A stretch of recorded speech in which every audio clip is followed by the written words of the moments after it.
नमस्कार दोस्तों, एक बार फिर से स्वागत है आपका बेस्ट एजुकेशन टीचर में।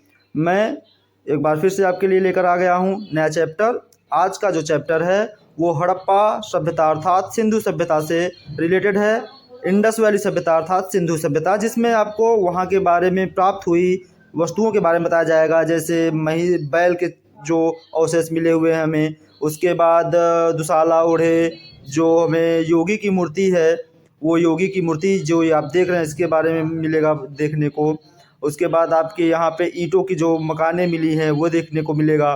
बहुत सारी चीज़ें हैं जो आपको देखने को मिलेंगी इस हड़प्पा सभ्यता में। तो आप हमारे इस वीडियो को पूरा देखें और इसे एक बार लाइक करें, सब्सक्राइब करें और ज़्यादा से ज़्यादा लोगों के पास शेयर करें। ये आप देख सकते हैं उस समय की हड़प्पा सभ्यता के ये नगर हैं जो कि पूर्ण विकसित नगर कहे जाते थे। ये कुछ मृद मूर्तियाँ प्राप्त हुई हैं, वो मूर्तियों के अवशेष हैं जो आप चित्र में देख सकते हैं। यही सब आपको आज बताया जाएगा कि कौन से कहाँ मिले हैं, कहाँ पे हैं। ये आपके बर्तन हैं जो कि टेराकोटा माध्यम में बनाए गए हैं। तो वीडियो शुरू होने जा रहा है, आप जो है हमारे साथ बने रहें। नमस्कार दोस्तों, एक बार फिर से आपका स्वागत है हमारे YouTube channel best education teacher में।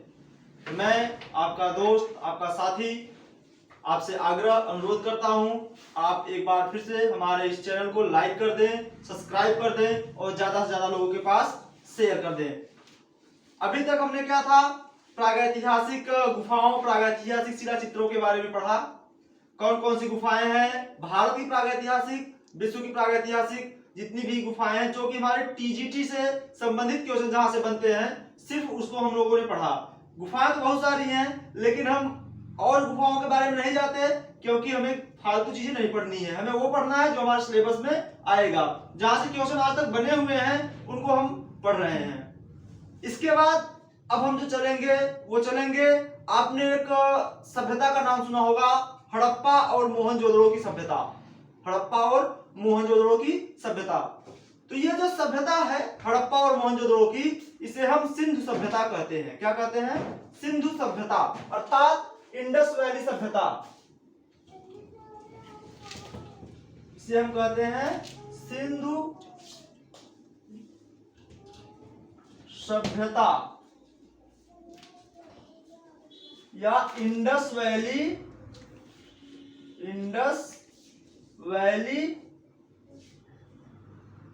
सभ्यता। अब क्वेश्चन बनता है कि सिंधु सभ्यता हम इसे क्यों कहते हैं? तो सिंधु सभ्यता हम इसलिए कहते हैं इसे क्योंकि यह सिंधु नदी के किनारे, इस सभ्यता का विकास सिंधु नदी के किनारे हुआ, इसलिए इस सभ्यता को हम सिंधु सभ्यता कहते हैं। और सबसे महत्वपूर्ण बात, जब भारत का विभाजन नहीं हुआ था सन 1947 से पहले, क्योंकि भारत का जो विभाजन हुआ वो 14 अगस्त 1947 को हुआ और एक देश बना पाकिस्तान।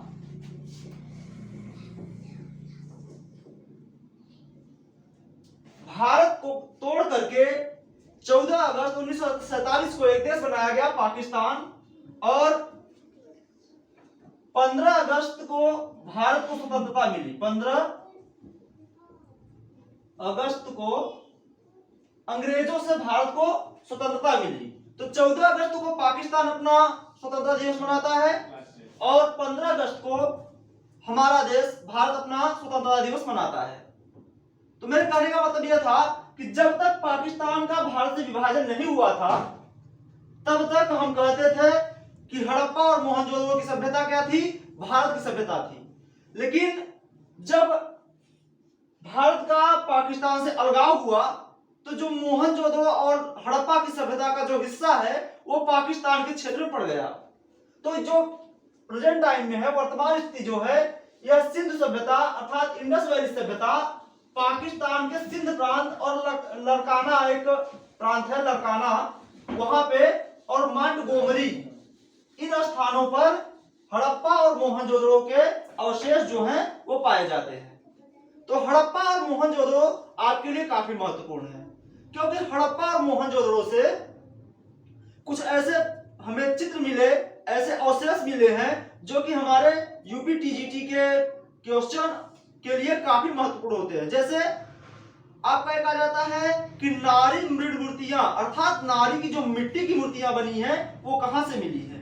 तो जो इसके ज्यादा अवशेष मिलते हैं वो मिलते हैं मोहनजोदड़ो से। कहां से मिलते हैं? मोहनजोदड़ो से।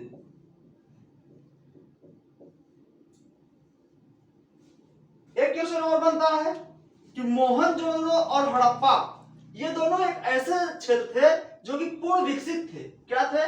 पूर्ण। हड़प्पा ये क्या थे? पूर्ण विकसित थे, पूर्ण विकसित थे, तथा इन्हें शहरी सभ्यता भी हम कहते हैं। क्या कहते हैं? शहरी सभ्यता कहते हैं। अब फिर क्वेश्चन आपका बन जाता है कि हड़प्पा और मोहनजोदड़ो इनकी खोज किसने की और कब की। तो हम जब देखते हैं तो जो हम पढ़ते हैं हमारी सिंधु सभ्यता है जिसे हम इंडस वैली सभ्यता कहते हैं। आपको बता चुके हैं, इसको आप लिख भी लीजिएगा, सिंधु सभ्यता अर्थात इंडस वैली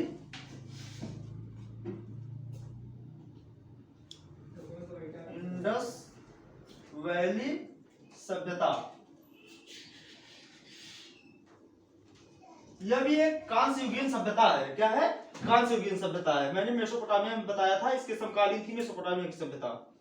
तो अब आपका क्वेश्चन बनता है कि सिंधु सभ्यता की खोज में किनका प्रमुख योगदान था? किनका प्रमुख योगदान था? तो सबसे पहले हड़प्पा सभ्यता की खोज हुई। किसकी खोज हुई? हड़प्पा सभ्यता की। तो हड़प्पा सभ्यता की खोज किसने की? मैंने आपको बताया 1921 ईस्वी में राय बहादुर दयाराम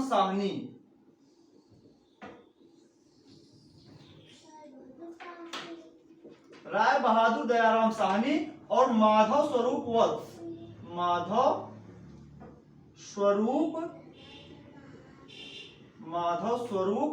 वत्स इन दोनों ने मिलकर क्या किया?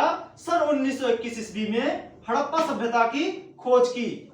उसके बाद आपका इससे ही सटा हुआ जो है, जो कि नगरी सभ्यता के अंतर्गत आता है, मोहनजोदड़ो।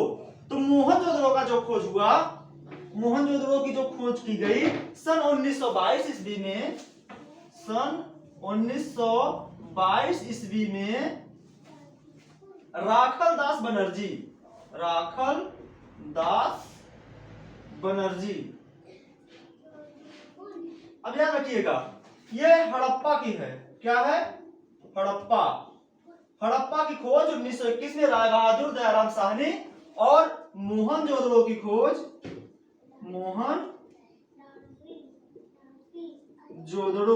मोहनजोदड़ो की खोज सन 1922 ईस्वी में राखल दास बनर्जी ने की थी। ये क्या थे? दयाराम साहनी, माधव स्वरूप और राखल दास बनर्जी। ये पुरातत्व विभाग के खोज करने वाले थे।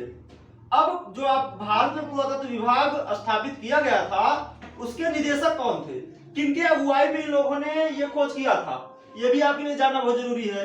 तो उस समय जो पुरातत्व विभाग के निदेशक थे, पुरातत्व विभाग के निदेशक दैट टाइम, मतलब उस समय जब ये खोज हुई थी हड़प्पा और मोहनजोदड़ो की, उस समय थे जॉन मार्शल। एक अंग्रेज थे ये, जॉन मार्शल। ये क्या थे? ये जो हड़प्पा और मोहनजोदड़ो की खुदाई हुई थी, जो खोज हुई थी, उस समय ये भारतीय पुरातत्व विभाग के महानिदेशक थे। इसके बाद अब आपका आ जाता है कि जो हड़प्पा और मोहनजोदड़ो है, भाई हड़प्पा मोहनजोदड़ो के बारे में तो हमने पढ़ लिया। तो यहाँ पे क्वेश्चन आपका बनता है कि मोहनजोदड़ो का जो स्थान है उसके सामने एक दुर्ग टीला बना हुआ है, वो किस समय का है? तो जो आपका दुर्ग और टीला बना हुआ है वो कुषाण के समय का है। किस समय का है? कुषाण शासन के समय का है। अब हड़प्पा और मोहनजोदड़ो से काफी क्वेश्चन बनते हैं, मतलब कि बोरे भर भर के क्वेश्चन आते हैं। जानते हैं क्यों? क्योंकि ये नवपाषाण काल, मध्य पाषाण काल, उसके बाद कांस्ययुगीन सभ्यता, आपका नारी वृंद मूर्तियां, नृत्यांगना की मूर्ति, दुशाला ओढ़े योगी की मूर्ति, ये सारी मूर्तियां जो हैं हमें उस समय में प्राप्त हुई हैं। विशाल अन्नागार, विशाल अष्टानागार, ये कहां से मिले हैं? सब मोहनजोदड़ो से मिले हैं। तो इसलिए मोहनजोदड़ो और हड़प्पा आपके लिए काफी महत्वपूर्ण है और काफी जरूरी है। तो आज अभी कुछ आपको बताया गया कि हड़प्पा और मोहनजोदड़ो किस लिए और क्यों जरूरी है, इसकी खोज कब हुई थी, कहां पर है ये, अभी कुछ और आपको इसके बारे में बताया जाएगा।